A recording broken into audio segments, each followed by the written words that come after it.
पर क्या? पर सही मायने में आगरा को पहचान मिली जब सिकंदर लोदी ने दिल्ली से हटाकर अपनी राजधानी आगरा में बसाई। इसकी बड़ी दिलचस्प कहानी है।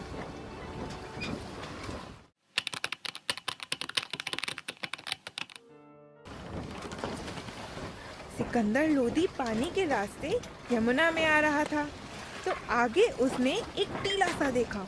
उन्होंने मल्लाह से पूछा, ये क्या है? आगे रहा हुजूर।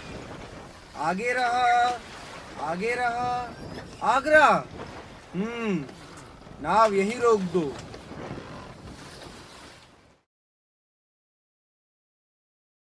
हमें ये जगह बहुत पसंद आई। हम अपनी राजधानी यहीं बसाएंगे। और इस प्रकार आगे रहा आगरा बन गया और सिकंदर लोदी की राजधानी भी। लोदी काल में आगरा का बहुत विकास हुआ। सिकंदर लोदी के पुत्र इब्राहिम लोदी ने भी इसके विकास पर बहुत अधिक ध्यान दिया। क्योंकि ये मेरे तट पर बसा था तो खेती की भी बहुत उन्नति हुई और आगरा फलने फूलने लगा। क्योंकि उस समय व्यापार तो इतना अधिक था नहीं, सिर्फ खेती ही होती थी।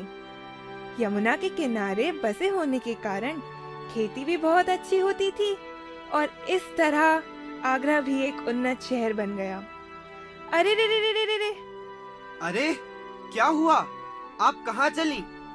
ओहो, तुम्हारी बातों में मैं ये भूल ही गई कि एक जरूरी धार्मिक अनुष्ठान के लिए मुझे मथुरा जाना था। ओह, बहुत देर हो गई है। लेकिन मेरी कहानी?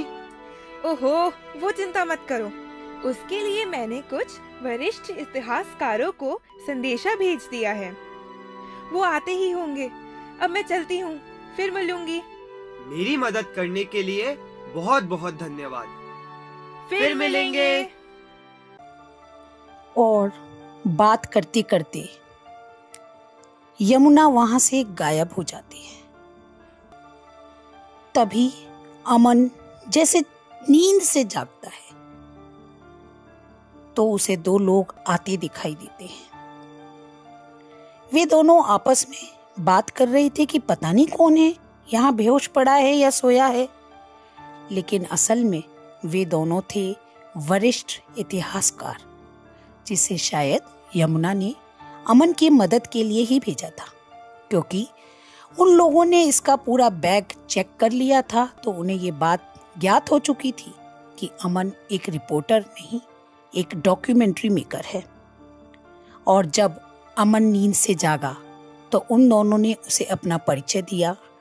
ये देखकर अमन बहुत खुश हो गया कि आखिर यमुना ने अपना वादा निभाया और दो इतिहासकारों को उसके पास भेजकर उसके काम को सरल बना दिया। और इस प्रकार अब वो बहुत खुश था क्योंकि उसकी डॉक्यूमेंट्री पूरी होने वाली थी। और बात की कहानी तो आप जानते ही हैं। आज का आगरा आपके सामने है और आप इससे भली भांति परिचित हैं। तो चलिए फिर मिलेंगे।